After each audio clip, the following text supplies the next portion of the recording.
अस्सलाम वालेकुम। Good healthy morning. कौन बात कर रहा है? मैं मिसेस खान बात कर रही हूँ। जी मिसेस खान, कहाँ से? मुझे ये पूछना था कहाँ कि से बात कर रही हैं? मैं कराची से कराची से बात कर रही हैं। जी जी, जी पूछिए। मुझे ये पूछना था कि इन्होंने डॉक्टर साहब ने जो मेंशन किया था कि अगर कोई स्पर्म ना हो मेल उसके अंदर सिस्टम के अंदर, तो इसका कोई इलाज है? और क्या ये चीज़ टेम्पररी होती है या फिर कभी ऐसा हो सकता है कि टेस्ट एक कराया जैसे मैंने हस्बैंड का, तो उसमें कोई स्पर्म नहीं आया, तो अच्छा, अगर उसको दोबारा टेस्ट किया जाए या फिर कोई उसमें चांसेस हैं, और अगर है ऐसा ही कि there is a permanent problem, तो उसका कोई इलाज है या सही। क्या उसका सोल्यूशन होगा? ठीक है जी, हम पूछते हैं। Thank you Mrs Khan, thank you for your call.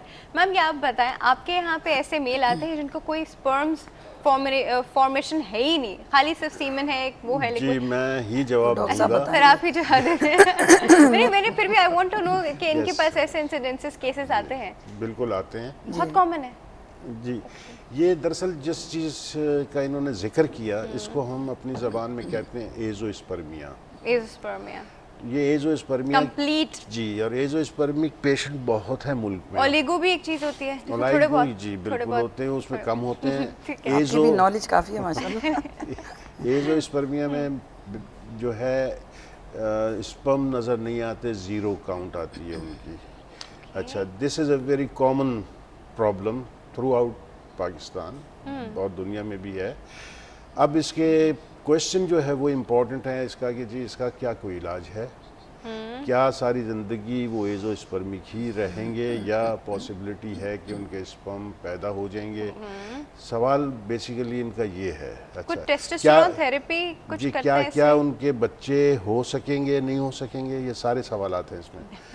एज़ोस्पर्मी को डील करने के लिए प्राइमरीली जो सिस्टम है और जो तरीक़ाकार है उसके अंदर एक तो उनको ये चेक हमें करना पड़ता है कि क्या उनके जो तमाम हार्मोन्स जो मुंसलिक हैं स्पर्म प्रोडक्शन से, are they in proper ratios in the body? Check हो गया, पता लगा कि हाँ जी ये तो हैं। नेक्स्ट स्टेज के जो एक साइज़ है टेस्टिस का जो नॉर्मल जो होना चाहिए, वो चेक करवा लिया आपने, एक अल्ट्रासाउंड करा के उसको देख लिया कि वहाँ कोई पैथोलॉजी तो नहीं है, उसका साइज़ मुनासिब है। आपके सवाल के जवाब मिलते जा रहे हैं कि ये भी ठीक है, ये भी ठीक है, ये भी ठीक अच्छा है। जी, चेक बॉक्स बना हुआ है एक। जी हाँ, ये डॉक्टर तो साइंटिस्ट है, वो तो उसी तरह से चलेगा। सही है। और अब उसको आंसर आ गया कि जी 99% तो स्पर्म होने चाहिए, तो स्पर्म क्यों नहीं है, गड़बड़ का है। कहाँ पे गड़बड़ है? उसका जो लास्ट सोल्यूशन होता है, लास्ट सोल्यूशन उसका ये होता है कि हम थिएटर में ले जाके उनकी टेस्टिकुलर या एपिडेडिमल एस्पिरेशन करके बायोप्सी करते हैं, वहाँ से स्पर्म मिल जाते हैं। वो स्पर्म अगर ज़्यादा तादाद में है तो ऑस्ट्रेलियन कॉन्सेप्ट मेडिकल सेंटर में सिस्टम है, हम उन्हें फ्रीज भी कर लेते हैं अपने पास। अच्छा, अब ये जो स्पर्म मिल गया, ये तो पता लग गया कि स्पर्म अंदर बन रहे हैं, स्पर्मेटोजेनेसिस हो रही है, इस तादाद में नहीं है कि बाहर आए। तो क्या फिर इनके बच्चा हो सकता है? यस, बिल्कुल हो सकता है। पिछले ही दिनों एक प्रोग्राम में वो मैं सर वो कपल तरीके को जो है ना कि अब कैसे हो सकता है, उस पर भी हम बात करते हैं। एक और कॉल है हमारे पास, अटेंड करते हैं। अस्सलाम वालेकुम। अस्सलाम वालेकुम। जी यूसुफ साहब, गुड हेल्दी मॉर्निंग। ये शो आपके लिए तो हो रहा है आज वाला। आज मेरे 3 सवाल हैं। हाँ जी बिल्कुल कीजिए। पहला सवाल तो ये है कि डॉक्टर साहब से कि ये जो ग्लूकोफेज जो दवा है, हाँ जी, जो शुगर की समझी जाती है, ये बरसों बरसों क्यों दी जाती है और इसके क्या नुकसान आते हैं? पॉलिसिस्टिक ओवरीज और एंडोमेट्रोसिस में देते हैं जी। आपकी बहू खा रही है ना? दूसरा सवाल ये हाँ है कि जो फर्टिलिटी का इलाज जितने ये इदारे खुले हुए हैं, इसमें जो इलाज होता है तो उसमें क्या ऐसी स्टेज आ जाती है कि भाई इलाज मजीद नहीं किया जा सकता, जैसे मेरी बहू के साथ हो रहा है? अच्छा यूसुफ साहब, आपका टीवी सेट का वॉल्यूम बहुत लाउड है। अच्छा, देखिए आज आप फिर भूल गए। तीसरा ये है कि क्या नाम है, जब लेडीज के एक ही एग होता है और मर्द के हजारों या लाखों, जैसे डॉक्टर साहब ने फरमाया, स्पर्म होते हैं, तो ये 4 और 5 बच्चे फिर किस तरह पैदा हो जाते हैं? ये भी एक तरीका है। हाँ जी, thank you so much for your call Yusuf Sahab. अभी आपके तीनों को क्वेश्चंस का आंसर करते हैं डॉक्टर साहब। Glucophage metformin? जी, ग्लूकोफेज बेसिकली तो जो इनका सवाल ये है कि जो सारी ज़िंदगी बार बार क्यों दी जाती है, तो गालबन डॉक्टर्स बड़ी तेज़ी से तब्दील करते हैं जो लोग। हार्मोन थेरेपी के साथ फर्ज कर दी जाती है। इनफर्टिलिटी में मैंने देखा है कि इनफर्टिलिटी थोड़ा सब्र आजमा टाइप की चीज़ होती है। लोग जाते हैं, फिर उनको जब नहीं 2-3 महीने के में कुछ फ़ायदा होता है एक जगह से, तो वो डॉक्टर तब्दील कर लेते हैं। हालांकि यू शुड स्टिक। हाँ, एक जगह कम से कम अगर आपका एतमाद है और वहाँ पे है तो, और ऐसे केसेस को तो मैं खसूसी तौर पर कहूँगा कि वो हमारे जैसे ही इदारों में जाके रुजू करें, जहाँ साल 2 साल 3 साल इनफर्टिलिटी को हो चुके, एक्सपर्टीज़ मौजूद है, मैनेजमेंट मौजूद है, तरीक़ाकार मौजूद हैं, इंशाल्लाह फ़ायदा होगा उन्हें। तो ग्लूकोफेज इज़ नॉट नेसेसरी कि सारी ज़िंदगी खाई जाए। हाँ, वो कोई शुगर पेशेंट है और उसके डॉक्टर ने उसको प्रिस्क्राइब की हुई है डायबिटीज़ मेंटेनेंस वगैरह के लिए, वो तो अलग है।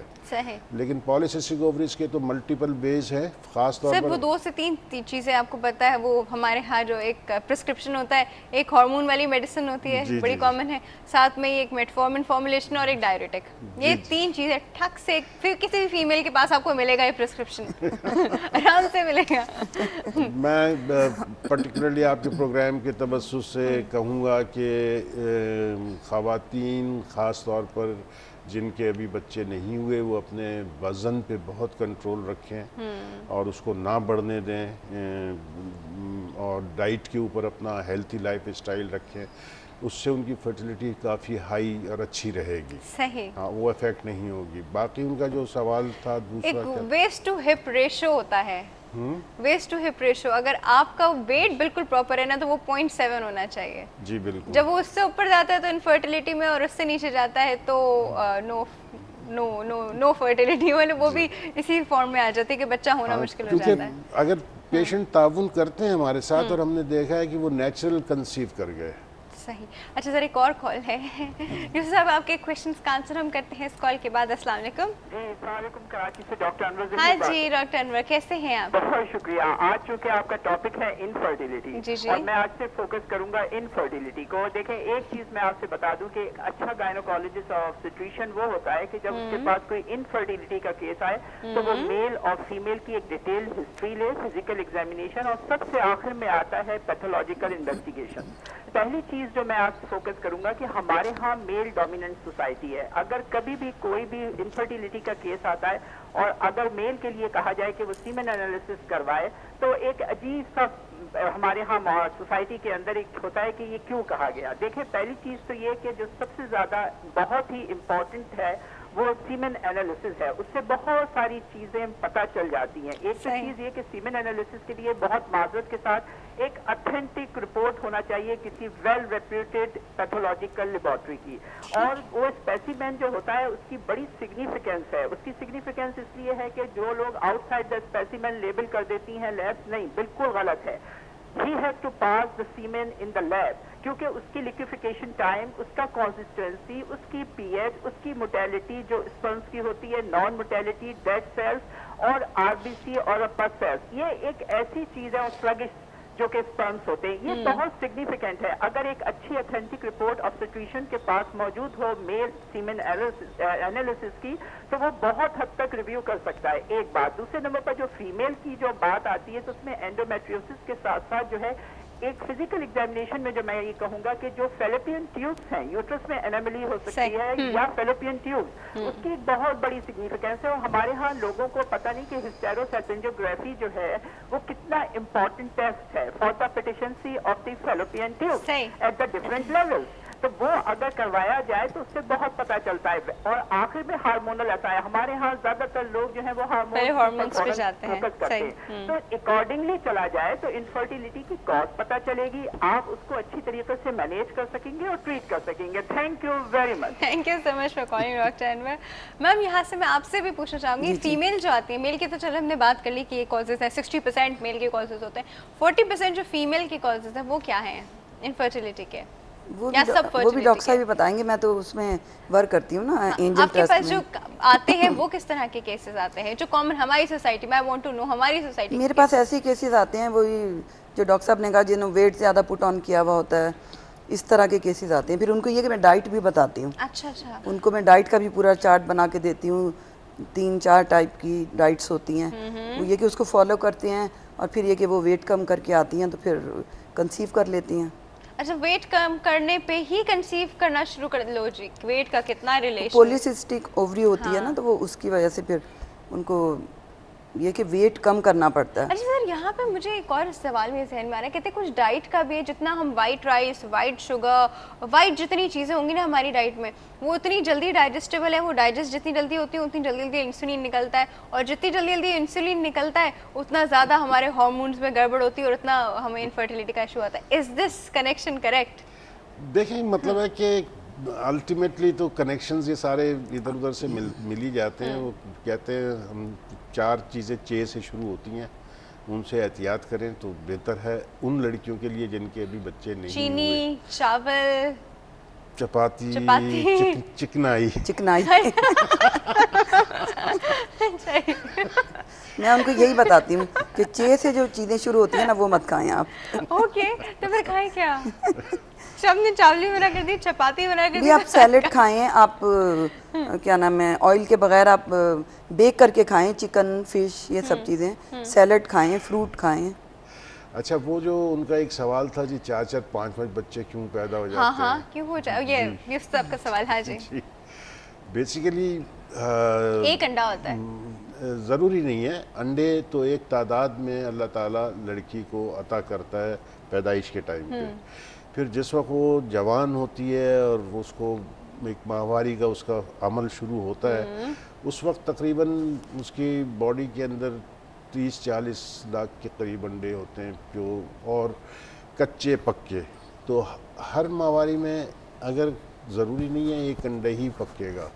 बाज़ औक़ात जैसे क्लोमिड की गोली खा रही है लड़की, जिसके अंदर बड़ा मोटा मोटा लिखा हुआ भी है, और हम काउंसिल भी करते हैं कि देखें बीबी, इससे आपके कई अंडे बन सकते हैं इस दवा से। ये दवाई दी जाती है ड्यूरिंग ट्रीटमेंट भी? जी हाँ, है ना, जिसकी वजह से फॉर सम रीजन इन लोगों के ट्विन या ट्रिपलेट्स होते इसके हैं। मल्टीपल एग्स बन सकते हैं आपको, और मल्टीपल प्रेगनेंसीज हो सकती हैं। सर इसी बात पे कॉल लेते हैं जी। अस्सलाम वालेकुम। Doctor Afiya. Good healthy morning. कौन बात कर रहे हैं? मिसेस आमिर बात कर रही हूँ। जी मिसेस आमिर, कराची से। जी कराची। हाँ जी, क्या पूछना मैं चाहेंगे? यही क्वेश्चन करने वाली थी अभी डॉक्टर से कि मल्टीपल प्रेगनेंसीज कैसे होती हैं? देखा हमने आई रेड योर माइंड। ठीक है। क्योंकि मेरा ऐसा था कि मैंने फर्स्ट बेबी जब अपनी शादी के बाद कंसीव किया था फ्रॉम फर्स्ट मंथ, लेकिन मुझे 3 मंथ के बाद जो है वो मिसकैरेज हो गया था। ओहो। उसके बाद मैंने 1.5 साल तक कंसीव नहीं किया था। ठीक है, उसके बाद मैंने क्लॉमेड और प्रोलिफिन खाई है, कुछ 8-9 महीने तक नहीं कंसीव कर सकी। उसके बाद फिर मैं एक दूसरे डॉक्टर के पास गई थी, तो उन्होंने मुझे IVF-M के इंजेक्शन लगाए थे। IVF-M के इंजेक्शन लगाए थे? जी हाँ, 3 इंजेक्शन लगाए थे। ठीक है। ठीक है, फर्स्ट मंथ मैं गई हूँ, उन्होंने मुझे 3 इंजेक्शन लगाए हैं। फिर उसके बाद जब उन्होंने मेरा अल्ट्रासाउंड किया तो उन्होंने कहा कि तुम्हारे 2 एग्स बने हैं और लेट्स सी कि अब आगे क्या होता है। अच्छा, उसके बाद जो है फिर मैंने कंसीव कर लिया था। उन्होंने मुझे फिर IVF-C के इंजेक्शन भी लगाए थे। ठीक है, उसके बाद जब मैंने कंसीव किया, मेरा फर्स्ट अल्ट्रासाउंड हुआ है, तो मुझे बिल्कुल स्टार्टिंग के डेज में ना, फर्स्ट वीक में, तो मुझे पता चला कि मेरे ट्विन्स हैं। अच्छा, उसके बाद जो है फिर 15 डेज बाद जब मैं दूसरा अल्ट्रासाउंड करवाने के लिए गई हूँ, तो मुझे पता चला मेरे ट्रिपलेट है। तो ऐसा कैसे होता है कि पहले तो ट्विन्स पता चले, फिर आफ्टर 15 डेज पता चल रहा है कि वो ट्रिपलेट हो गए, और अब आपसे संभल नहीं रहे हैं ना। फिर नहीं, एक्चुअली मैंने अपनी प्रेगनेंसी से पहले तो बहुत रिसर्च किया था कि क्या कॉजेज होती है इनफर्टिलिटी की या देर से कंसीव करने चले, ठीक है, लेकिन उसके बाद मैं इतनी बिजी हो गई कि मुझे नहीं पता कि ये क्यों होता है। अब हम आपको इसका रीजन बताते हैं, ठीक है जी? Okay, thank you so much for your call. Sir इनका रीजन हम एक ब्रेक के बाद बताते हैं। जी बिल्कुल। वक्त हुआ एक छोटी सी ब्रेक का भी, इसका ही में जाएगा। Will be right back.